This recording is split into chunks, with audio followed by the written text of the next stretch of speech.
Welcome to Candyman, a podcast where we're not going to be talking about Tony Todd. We're not going to be talking about Yahya Abdul Mateen II. Nope, this is not a podcast about Candyman or the amazing actors who play him. No, we're going to be talking about Sweet Tooth, Episode 7, When Pubba Met Birdie, and we're going to be reviewing a piece of candy. I'm Alex. I'm Justin. I'm Pete. And as mentioned, Season 1, Episode 7, When Pubba Met Birdie. And then later on in the podcast, we're going to be reviewing, surprisingly, I got to be honest, one of Pete's favorite pieces of candy. Favorite piece of candy, you just said? Even though I think like 2 episodes back, you said your favorite piece of candy was Reese's Pieces? Yep. Yeah. It's definitely, it get my like a lot of people's top. It changes on the mood, the day, and stuff like that. But definitely, what's in your there. mouth? What's in your mouth at the time? Did you say your top? Yeah, your top like 3 or 4. It can really depend. I thought you meant like you change your shirt every day. You change your favorite candy every day. Yeah. Mm-hmm. This guy's a candy lover. I feel like, Pete, you're a man who takes the candy that's in his hand. You know, I got a big sweet tooth, and I tell you what, I'm very excited about the candy we're going to get into today. But I'm also very excited about the adorable titles that we have in the show, and I think this is a special episode. I agree. This is a fantastic episode of the show. Now, spoiler warning, if you haven't checked it out, go back and watch it again. This is the 7th episode, When Pubba Met Birdie. Go back and watch it. If you haven't watched it for a while, you're revisiting it or something, I think you could probably figure out what's going on by the title. But very briefly, Gus and company have finally made their way to what he thinks is his mom's house to try to visit his mom. He thinks she's alive. Bear and Jepperd very much do not think she's alive. But at the same time, we're getting flashbacks to what happens in the title when Pubba, whose name turns out to be Richard Fox, I believe. Yes, which I think we all saw coming. Mm-hmm. He's a real Dick Fox, yeah. Yep, that's 100% right. He meets Birdie, whose real name is Gertrude. She works at the lab that may have, almost definitely released the virus. Yeah. Or released the sick. Wow. Way to leave the door open, Alex. Yeah, I mean, there's a little wiggle room there. There's some other things that go on. Episode. Well, actually, remind me to talk about it later because I have a little bit of a theory I want to throw out at you guys. Ooh. But she definitely made Gus is the thing that we find out by the end of the episode. Gus also finds that out by the end of the episode when he does visit his mom's house, gets lots of information, finds out he was a project called Gus 1, in fact. It's very heartbreaking. He runs away into the woods, completely destroyed at the end. And meanwhile, we see how Birdie and Pubba, they really only had one night together. They had one very sweet date until everything went to shit. And then they separated. Pubba got Gus, ran away into the woods. The sick destroyed the world. And we still don't know exactly what happened to Birdie, except for the fact that at some point she took care of this woman, Judy, and then she left about 10 years earlier, ostensibly to search for Gus, but we don't know where she went. And that's the episode. I loved this episode. I thought this was maybe the best episode of the show so far. Wow. Really? In a show that I've already enjoyed almost every episode here. I also enjoyed this episode a lot. This episode just structurally really great. We get to see the flashback stuff. We get to see the current stuff going on with Gus, Jepperd, and Bear. And as the episode is building, each of the flashbacks get a little bit shorter. We jump back and forth. It was great pacing. I like the story. I missed seeing our other characters a little bit. I missed some Sing. I missed some Amy. I miss some Abbott. I hear what you're saying there, but I do think there's something to be said for holding back on that information because everybody was in ththese big cliffhangers. And Gus's story is the most important story. It's the central story that we're following, so that they took this time, even though it's only a 38-minute episode, that they took this time to really drill in and show us this, and also to build up the Birdie and Pubba relationship, which I thought was wonderful. I loved watching that. I was so into their relationship across the board. I thought it was great. Take the time. You don't have to show everything every time out of the gate. Go ahead, Pete. Okay, so first couple things. First, I agree. This was a very enjoyable episode. But also, I was heartbroken that these characters who basically have a child together, didn't, like, they kind of barely connected, and I don't know if there was real love there, or a scientist who was spun out saw a sucker and was like, listen, I can fucking use this janitor to get what his is it with you guys not trusting the women on this show? Hold up. What are you talking about, you guys? Justin, Yes? you were like, I don't know if I trust that Ronnie. She seems to really be selling Sing down the river. And now Pete's like, I don't trust that Gertrude. I don't think she's good enough for Pubba. Birdie was like, yo, I need I another love all way of the women in. on the show, and I support women, unlike you guys. Go ahead, Pete. Yeah, Ronnie is definitely pulling Sing into trouble. And I'll tell you what, Judy, she's a problem. Something's up with Judy, I can tell you that much. She smokes a little weed, that's all I'm saying, which is not good, and it's illegal in many states. Oh, fuck you. Go fuck What do you think yourself. about in a post-apocalypse? Do you think they're still cracking down on weed? I don't care if it's post-apocalypse or pre-apocalypse. You follow the laws of your state. Oh, my God. Wow. Who are you?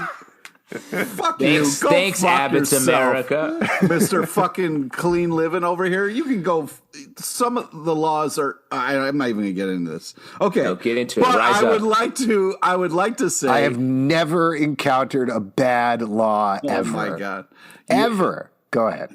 Oh my God. All right. So, yeah, I wanted there to it be obvious real love, but the whole time she needed a way in, and he looked like just the dumb janitor, and it just seemed a little too easy. So I really hope the connection was real, because I don't know, but it was a very interesting story, which I thought was very cool. It wasn't a typical love story. I don't know if there's real love there, but it was a very interesting, cool unfolding, and really done well. Like, we've seen stuff like this so many times, but it's really impressive. The creativity and the stuff behind all of this is great. So I'm having a good time, even though I'm a little cautious. And also, I'd like to say that I support women, and Zelman's a piece of shit. You guys sound like contestants on The Bachelorette, where you're like, is there love here? Here's the thing. I don't know if there's love here. I'll tell you what. I think the point of this episode was it didn't matter. I think it was a random occurrence that those two happened to run into each other in the bar. They both love the Dead. They both love Grateful Dead. I definitely side with one of them. I definitely side with one of them on their song choice and the other. We can talk about that. But I think the point of it was the randomness and the fact that there was a little bit of a connection, but then the real world interceded, and all of a sudden you end up with these people that don't really know each other at all, and they end up having this very high-stakes situation, and Pubba, he makes a run for it. I 100% agree with you, Justin. The thing that I think this episode drove home is this show is about found family in all of its different forms. Sing and Ronnie, maybe a little less so, though I think we're going to get to that eventually. They're sort of. But I think holding they're on a to each family that's coming apart as opposed to these others that are coming together. Exactly. You have Amy was nothing until she found Pigtail, until she built up the preserve. Gus had Pubba, lost Pubba, but finds his real family with Bear and Jepperd. And we get the same thing with Pubba and Birdie. They're these two very lost souls. We don't find out much about Gertrude pre-meeting Pubba, but she clearly isn't very happy in her job. She's clashing with people. She's off on her own. Pubba, we get to see his whole life is just the same thing day after day in this very classic montage sequence. Living in his drawings, living for his 2 beers. That's all he's got. He's cleaning the floors, and he seems happy with it. He's okay with it. All you need is 2 beers. At a time? Order one, then order the other one. Come on. Pubba, take a break. No. Line them up. Line them up. The second one's going to get warm. Drink it faster then. Wow, you think he sits there and gets blind drunk drawing a bunch of doodles?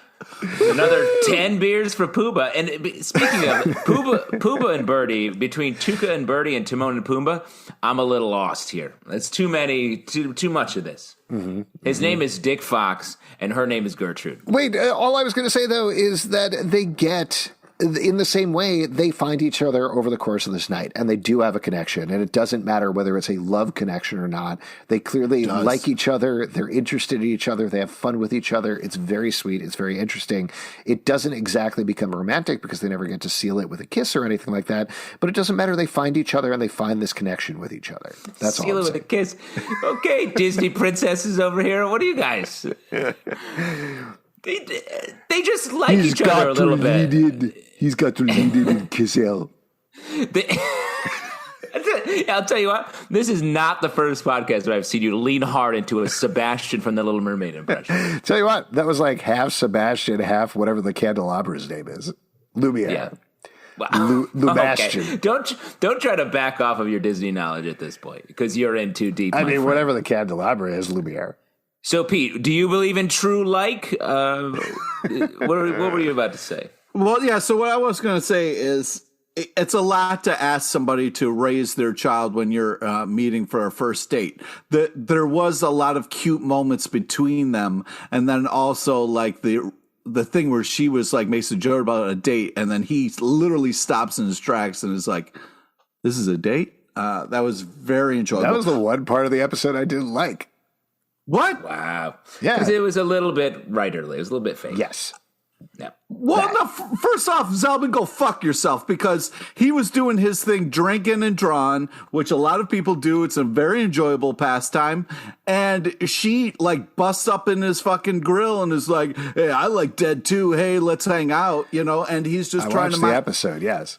Well, I'm just saying, don't act like, why wouldn't he be surprised? He started talking to her. It's a sitcom line. I've seen that line a million times on sitcoms. And it doesn't mean it's not true. What? It happens. In real life, it happens. Wait, guys. Is this a date that we're on right now? The three of us? Oh, my God. This is so crazy. I can't believe I was just signing on to do a podcast and this is a date. Yeah. Real quick, do you guys want to take care of my baby? No. Go fuck yourself. I don't know you well enough to do that. All right. So let's start at the beginning. That's not true. Like a warm blanket, we get a beautiful shot and voiceover guy to start the episode. And I'm really hoping this keeps happening because I'm having a great time. Keeps happening. It's the second to last episode. Well, I wanted to continue. You mean in your life? You wanted to... Yes, I just want a beautiful shot of scenery and the silky tones of voiceover guy to take me to a magical place. Great. I'll call you every morning and I'll say, "What do you say, Pete? We're putting on boxers or free balling it yet again?" Just to give you the same vibe. Why are we here, Pete? If not more to eat a cheesesteak and just take a short nap. I wish. Oh, were you done, Pete? I thought there was more to your point. You're really sentimental. You got oddly sentimental there. Yeah. I did think, just in terms of that opening sequence and everything that goes on in the flashbacks of this episodes, it was wild to me how much of the plot that they lay out here. And I love it. I think it's great because I'm a huge fan of shows that really leave it all on the table in a first season. Yeah. But it also makes me a little nervous thinking ahead to a second season where they've laid out, here's where the virus comes from. It comes from Alaska. They were coring in the ice. They found these living microbes. They clearly got released, caused the sick, but they also created these hybrid children. They don't necessarily lay somebody out, Gertrude touches up on it, but doesn't completely say that. But it's pretty clear that's what's going on. Well, I agree with you, and I think this show does a great job of letting us sort of paint the picture in our heads. I think we've said that throughout the whole first season here. And what I also like about it is Birdie makes the point in the episode, like, I've been injecting this stuff into eggs. If it goes one way, it's a cure. If it goes another way, it's a virus. And clearly, both happened. I think the hybrids are the cures. Mm-hmm. And Gus especially is the sort of the original hybrid. The only other thing that I wanted to throw out as kind of a theory here that I was thinking about, the reason I put like a little asterisk in terms of, yes, this is clearly what's going on, is the military takes the research. We also don't see what happens to Birdie at the end of the episode when she goes back in to destroy all the research. So given that we know that Abbott is most likely the big bad guy of the show, it's possible Abbott's army or the military took the research and something went wrong with them, not immediately that night. You know, there's a little bit of a gap there. So it's possible that we might get some sort of twist where it turns out this isn't Birdie's fault. It's, say, Abbott's fault, for example. Well, but what do you want to say? Birdie was doing, this is reckless research in general. Well, that's the thing that, like, these goddamn scientists are over here, digging and fucking around with shit. And it's just like, oh, well, either we're going to save the world or we're going to destroy it. It shouldn't be this, like, it could go either way. It's like, I thought this was science. Like, you guys should be a little bit more careful about what's going on and how you're doing it. No. Hot chocolate is science. What she's doing with microbes is art. I do think the hot chocolate is what really bonded them together, and love is the original science. No, I feel like it was their love of jam bands and hip. Before we get too far afield talking about the dead, what makes the perfect hot cocoa? Great. Pete, you're the resident sweet tooth. Any tips there?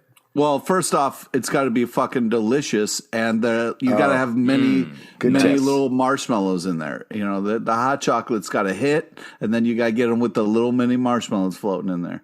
I'm going to throw this out there. No marshmallows in my hot chocolate. Go fuck yourself. Get that shit out of what here. The fuck are you making? What the fuck are you making?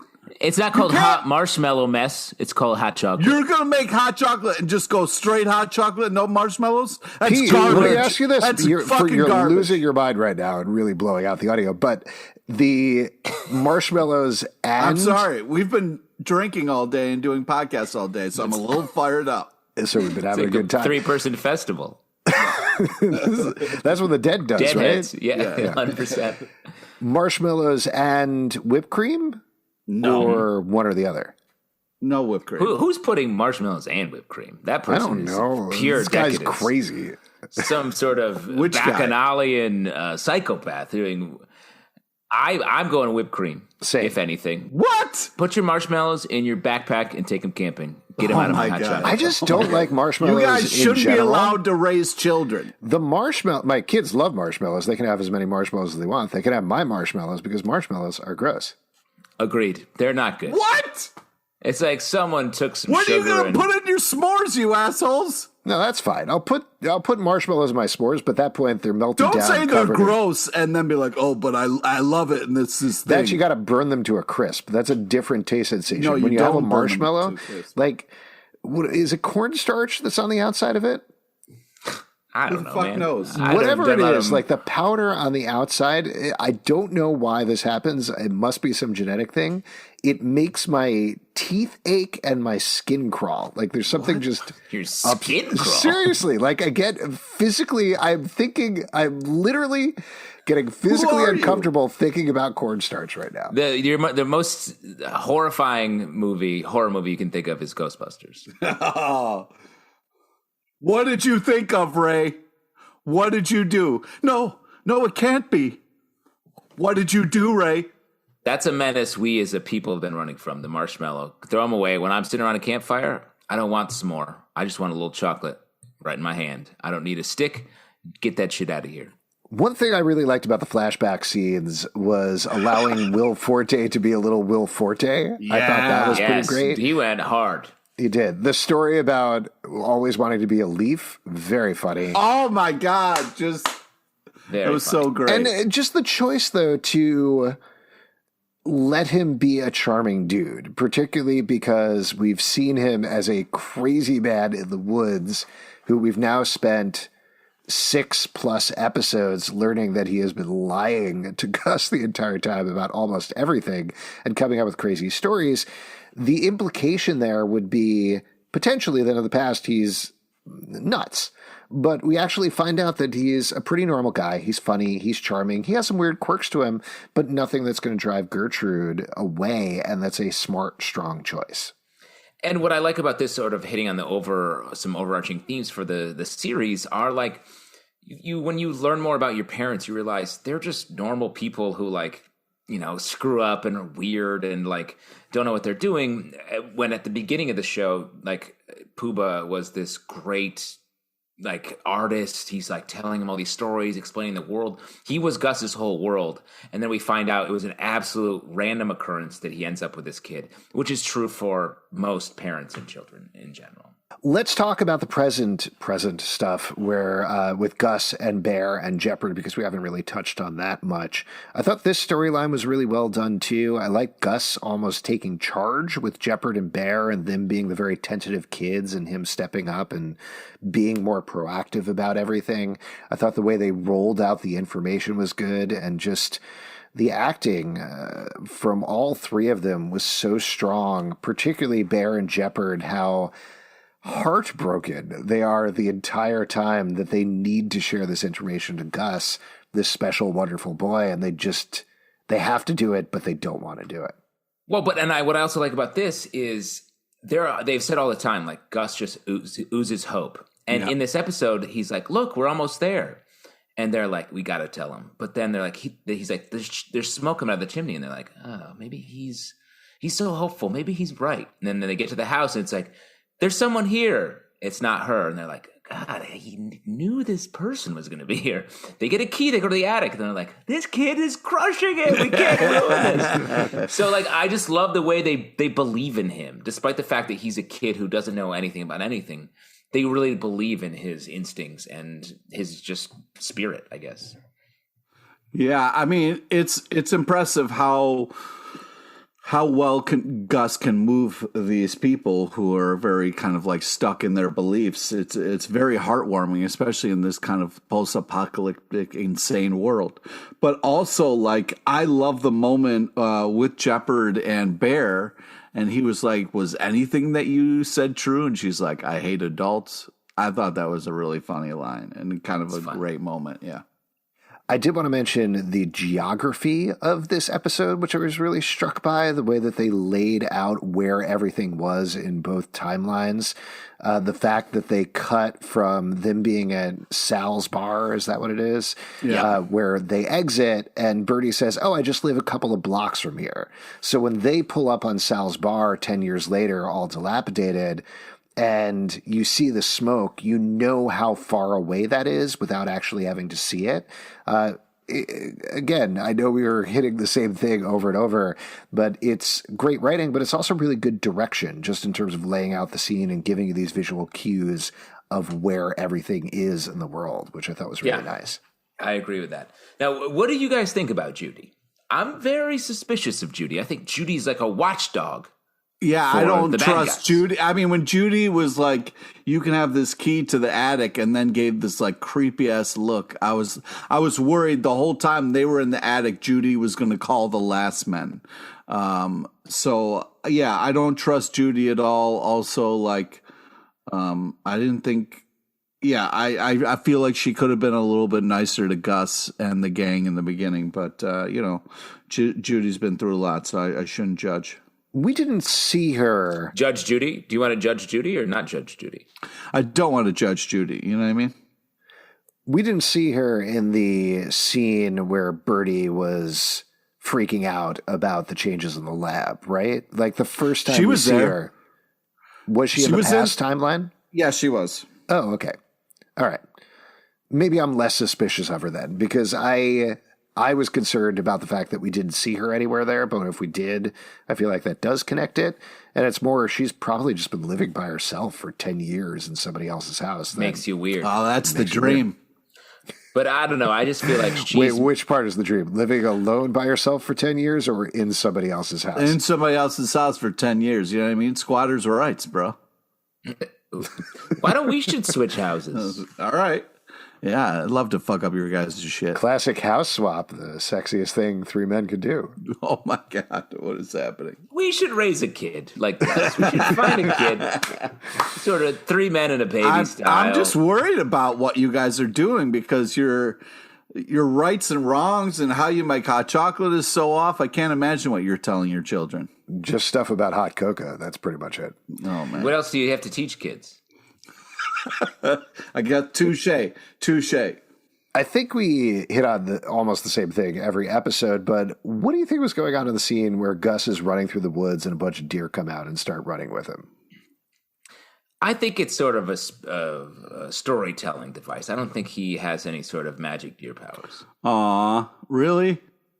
I'm really hoping at this point he has some kind of magic deer powers because it seems like he's around. There's magical deer that show up, so I would kind of hope. I think it's just sort of the vibe, like he's running, like he's It's all in his mind? Spirit. I don't think it's even in his mind. I think it's just the way the show is sort of showing what's happening, that has this spiritual connection with the larger world. You know what's interesting is they kind of talk about how they don't want to crush Gus, you know what I mean? But it was I feel like if somebody found out that they were made instead of had by their parents, I would have thought that they would have been a little quicker to be like, hey, it doesn't matter. You know what I mean? Like you had parents, they loved you, Isn't they that what raised Bear you. did though?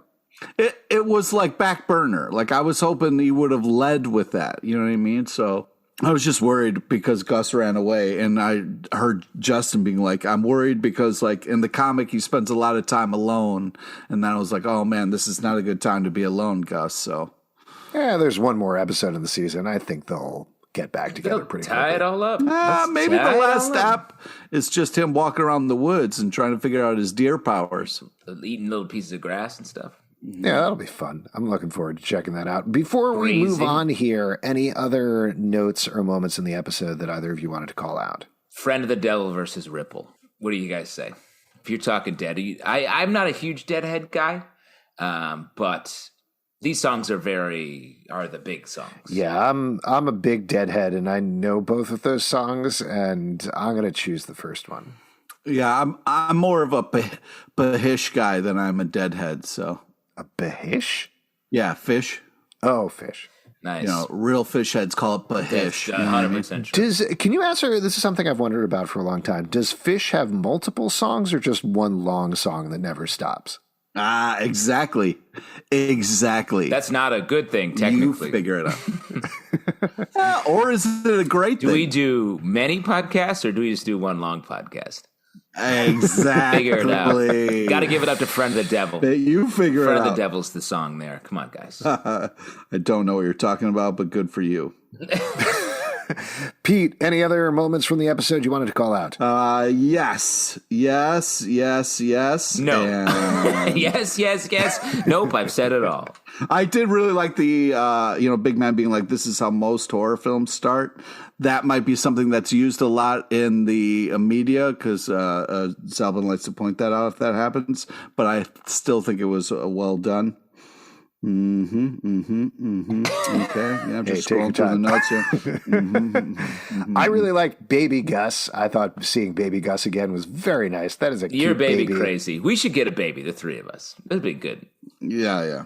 And I did Pubba think- carrying a lot of stuff with Gus. I know he did that in the first episode, but that was a lot of stuff there. I didn't realize No, how when much. you're moving into Yellowstone Park to avoid an international deadly pandemic, I think maybe bringing more than 4 apples would probably make a lot of sense. And he had like 4 apples, a couple pans, and sleeping bags. What are you thinking, like 5, 6 Got to apples? plan for a week of apples. 1 week of apples. I saw Justin at a park with his kids, and he looked like he was carrying that much stuff with him. So I think that's just about well, right. that's a daily basis. That's what I'm saying.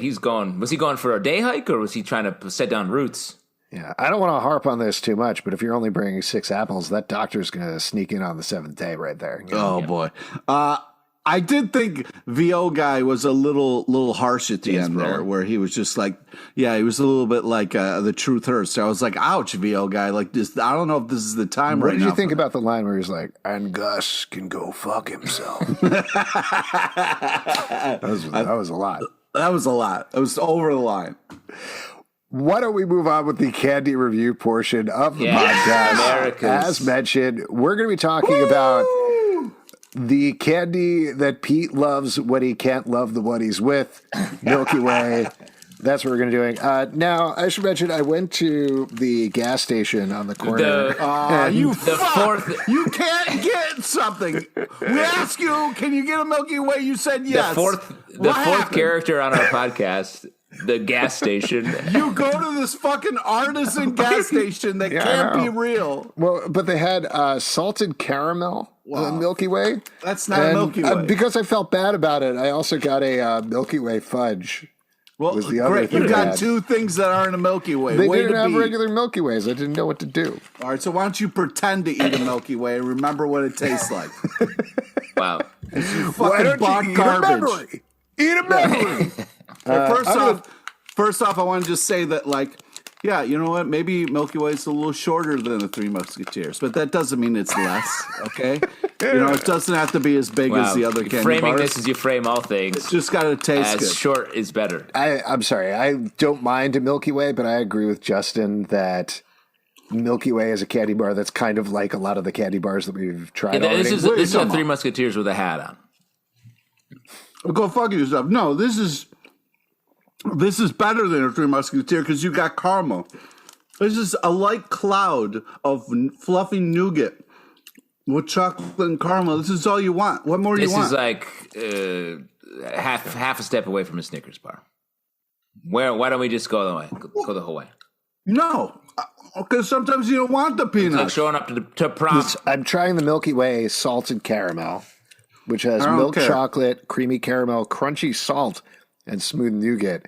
Is the only thing different the crunchy salt? Yes. Yeah, maybe. Okay. I don't know. I'm not eating some weird artisan candy. That doesn't fucking make sense.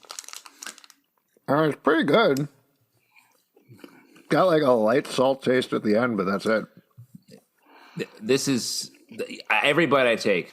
I hear the word Snickers in my head Why? because this candy bar is like a JV. It doesn't have It's a peanuts. JV Snickers. I know the peanuts are what I'm missing. Do you want the crunch? I want the crunch and I want the peanut flavor. This is like showing up to your prom with no pants on. You should try this Milky Way salted caramel then. It's got crunchy Crunchy salt. sea salt. All right, back up the truck. First off, if you show up to the prom with no pants on, you're ahead of the game. Okay? Secondly, you don't always have to have a meal with the peanuts in there. This is a lighter candy bar experience. Okay? This is still pretty thick, to be honest. I'm going to open up this Milky Way fudge, which is milk chocolate, creamy caramel, and fudge nougat. Fudge nougat. Fudge nougat. Now, this is very long. This is a big... Let me also just say while we're talking here, my wife just walked in to see me reviewing candy with my three friends and was pretty embarrassed. Two friends. I was counting the gas station in our friend group. I thought you were using a candy bar for a second. I thought you were counting her. No, that's not true in this case right now. This is also fine. I feel like both of these are fine. Milky Way is an aggressively fine candy bar, I would say. No, it's great. It's better than a fucking Three Musketeers because it adds the caramel. Caramel is too sticky. The thing that I like about the Three Musketeers, Too like we talked sticky. about, is like there's nothing in the way. You're just biting straight through it. It's a nice soft meal for my old It teeth. is crazy There that you're you like, go. this caramel is too crazy for me. Just give me nougat. Just give me straight up nougat. Some loose nougat in a bag. I just want a hoop and a stick and I'm fine. That does sound fun. And this candy bar is like playing basketball where there's no hoop. The caramel is the nice addition here. And also, if you freeze it, it's so great. It kind of like snaps a little bit. It's just really...